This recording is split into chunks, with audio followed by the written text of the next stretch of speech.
How's it going, ladies and gentlemen? This is Manufactured Opinion, and welcome to what is hopefully the first of many Dragon's Dogma guides. I do have a couple disclosures before we go into the meat and potatoes, if you will, of the video. This was recorded as a live commentary, and I realized that the audio didn't record when I went through the whole thing. And the way the saves work in this game, it is very difficult to make guides, and the fact that my audio crapped out, it would have taken a very long time and a lot of going back through another file that I have on a completely different gamer tag to get back to this point to kind of go through everything again. So I just decided to do a post commentary over the footage that I already have. And secondly, this is for the Watergod altar without the quest.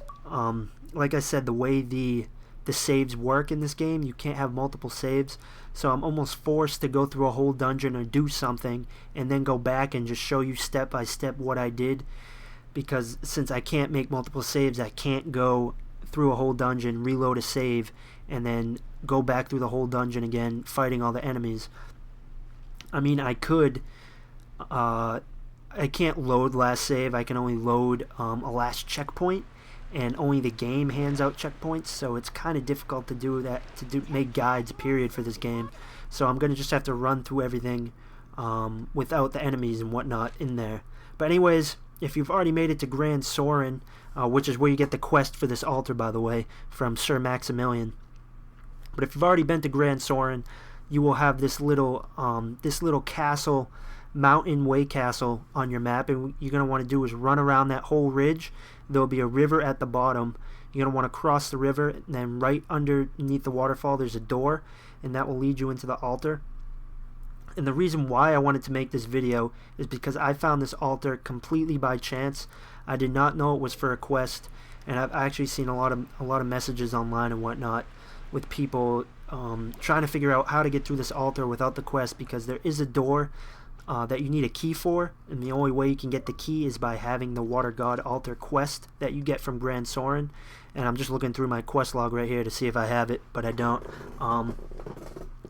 The key falls off the Cyclops at the end of the dungeon, so there is a way to get past the door without the quest, which is why I wanted to make the video, because if you're anything like me, you will run off the straight path and find a dungeon that had a quest in it you had no idea. So this is for all you adventurous souls out there. But yeah, anyways, the first thing you want to do when you run into the dungeon is look to your right, and that's where the locked door will be, coming down here in a second. And you'll notice straight ahead a lowered bridge, and this lowered bridge won't be lowered when you come here. This is the locked door, by the way. This bridge will not be lowered when you get here. It'll be up on the ceiling, and this lever to the left of me will not be there. So you're going to have to take a left and run downstairs to get the lever. And down here there is a lot of saurians. If you don't know what a saurian is, it kind of looks like a giant lizard with a trident. Actually, it is a giant actually it's more like a giant crocodile with a trident. Very, very tough enemies to fight when they're bunched together. So I highly recommend, if you are an assassin like me, I highly recommend 2 mages, 1 mage for buffs, 1 mage for attacking, and then a warrior to get off any stragglers that may be surrounding you. Now this holds true for the whole dungeon, because there's some tough enemies in this dungeon. You're definitely gonna want a warrior to pull off stragglers, and you're definitely gonna want mage for buffs, undead buffs, fire buffs. So you're definitely gonna want to be prepared for this. So in this first room alone, there's 7 or 8 saurians, and then once you kill all of them, 4 or 5 more come out from the back room. So what I did for mages or ranged, I guess, could stand in the back where you come down the ladder and just funnel them into that tunnel and just lay heavy fire on them, arrows in their faces, fireballs in their faces. If they're attached to you in any way, it will give your warrior a chance to get behind them and slice off their tails, which makes it a lot easier. But anyways, the lever is in this room that they come out of in one of these chests, so you're going to need to pick that up to lower the bridge to continue onwards to get to the Cyclops. But yeah, make sure to use that strategy for fighting those saurians. Funnel them into this tunnel, and you'll have no problem fighting them. I highly recommend that you're at least level 13 or 14. I was 18 when I came in here. If you are level 13 or 14, I highly recommend that you at least have plenty of curatives on you, and that you just play conservatively. Try not to rush into battle. Try having your pawns do that. Make sure that you've equipped new pawns that are on your level to get in here. You know, if you're level 14, make sure you grab level 14 pawns from the rift. Things of that nature to prepare. So in this big room, Saurians drop from the ceiling, and there will be skeleton mages in the back shooting fireballs at you. So once again, if you're ranged, deal with the skeleton mages first. Have your warrior deal with the Saurian, because if you do not deal with those mages first, it'll just cause you a whole lot of trouble while you're trying to fight the Saurians that drop from the ceiling. So just make sure that you deal with them first. Make sure you're noting all of these treasure chests. I make sure to run by every single one. Make sure you know all of them, because there's some great loot in here. Found some awesome jewelry, some awesome armor, some awesome robes for mages. So make sure that you're making note of all of these chests. You will not be let down. And from here, there is another Saurian that drops from the ceiling. And if you get caught off guard by this guy, he does massive amounts of damage. Gives you a nice little cheap shot. Dark Souls style. You have to reload your save because you didn't know that was going to happen. He did 700 damage to me. I had 870 health. So, yeah, make sure you're very cautious going across that bridge. Once you get past that part, this is where the Cyclops is. And if you're an assassin like me, even a mage, this fight is very, very simple. Just stand back, shoot it in the face, and it's easy mode from there. I might as well just hand you your easy button now, because Cyclopses are insanely easy to kill. It literally just stood in the same spot the whole time, and I just shot it in the face for 5 minutes. If you're a warrior, I highly recommend that you just run up behind it and slash at its legs. And you can tell this was a live commentary because I pause when I'm talking.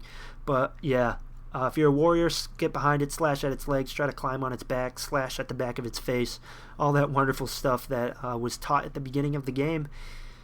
Make sure you loot all these chests back here. I found some great jewelry. For the quest, you'll need 5 slates, 5 altar slates, I believe they're called. There's 5 of them, so make sure that you loot all of these chests so you don't have to run back in here once you get the quest. And I also recommend that you have every single pawn that you have has very light inventory status, because you will get, like I said, there's a lot of loot in here, and you will easily be over encumbered, so you'll need your pawns to be very light inventory status to carry all the crap that you will be getting in here. This is a great place to farm, or I shouldn't really say farm, because it's not really coming back in and getting the same stuff over and over again. But this is a great place to go to get some seed money at the beginning of the game when you're around level 12, 13, 14. Great spot for that. I highly recommend it. But yeah, like I was saying, you're probably wondering why I'm even jumping across here. There is water surrounding all of this path. You won't be able to jump down here, which is why the door is locked. You need to drain the water. And normally, you would need the quest to open the gate to drain the water. But if you run across this bridge and time it right and jump across here and land in this doorway, you'll get over the water. And then from here, just this whole hallway will be covered with water too, or where the stairs are.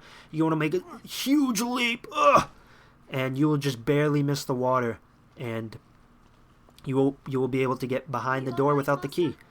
And if you're wondering why you have to jump over water, if you fall in the water, you have to respawn, and you can't swim in the water. Kind of sucks, but it is what it is. Be very careful in this room and in this stairway. There's camouflaged Saurians that do massive amounts of damage. They're very hard to kill. So if you miss this one, it'll stab you in the back for huge amounts of damage. So just make sure that you're always aware of your surroundings, because those enemies are pretty tough to fight. And in here is where you will be easily the hardest battle, 10 times harder than the Cyclops is. There's about 10 or 11 skeletons that spawn in here, mostly warriors and a couple mages, and it can get very, very tricky. I highly recommend that you have mages with undead buffs, because you will need them. Definitely deal with the mages first, and then have your warrior deal with any stragglers that are coming after you. Always remember to revive everybody. even if it's at great peril to your own well-being. Make sure you're reviving everybody, even if they're dying a lot, because they make great distractions. So you can use your curatives or whatever, and pop whatever abilities you need to pop, and all that wonderful stuff. You can always run around, run away, kill a couple guys, run away, come back, retreat, tactical retreat. That's what I like to call it. And just do everything you can to stay alive.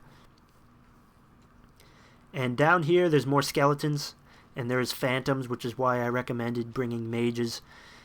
Phantoms are very hard to kill with physical damage, so you're definitely going to need mages to kill them, unless you want to be down here for 20 minutes cutting around phantoms, trying to kill them with your daggers.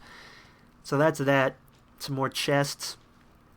But yeah, like I was saying, this whole bottom level is completely covered with water that you can't swim in. And hitting that switch back there in the room with the skeletons drains out all of the water in this room, which is what allows you to walk down here. And then mostly you're just walking down here there's a lot of treasure down here. There is another Cyclops at the other end of the room. Skeletons will spawn by all of the treasure chests. And yeah, after you drain the water and kill off the rest of the skeletons and the Cyclops, you have pretty much completed this dungeon. Concerning the quest in here, if you don't have it when you're in here, you're going to have to just make sure that you collect all 5 slates. You're going to have to run to Grand Soren, grab the quest from Sir Maximilian. Sir Maximilian will direct you to the cathedral, to the priest, and the priest will unfortunately direct you all the way back here, and you'll need to come back all the way back here to meet up with the research team. And then you'll have all the slates, and then you'll have to run all the way back to Grand Soren to turn in the slates. And this is actually where the Cyclops is. It was right on the ledge, so I just shot it in the face, and it fell off the ledge. So that was pretty easy. If you're a warrior, I bet you can just run up to it, hit it a few times, and it will fall off the ledge. So that's that. Pretty easy Cyclops to kill, and it's an easy 5,000 experience. So might as well do it. In that chest back there is a slate as well, so make sure you grab that. And that will basically do it for this dungeon. I'm actually going to run up here and show you the location of one last chest, and that'll be it. But I'm pretty sure I touched on everything here. Like I said earlier, I just wanted to do this for people that came in here without knowing that there was a quest in here, just to show you that you can do the whole dungeon without actually having to have the quest, which is pretty cool. I'm sure other people have figured it out and whatnot, and damn, I had a lot of information I had to get out to you guys. My head is spinning. I'm lightheaded. Woo! I haven't talked that much in a long time. And I'm running out of stamina. I don't like the stamina bar in this game. I like Skyrim's better. But there's the last chest. And I'm actually going to show you a clip of where to get the quest here at the end. Just to show you. It's in Grand Soren, right outside in the noble quarters, right outside the castle gate. And we'll be there in a second. I'll cut right to that. Be right back, guys.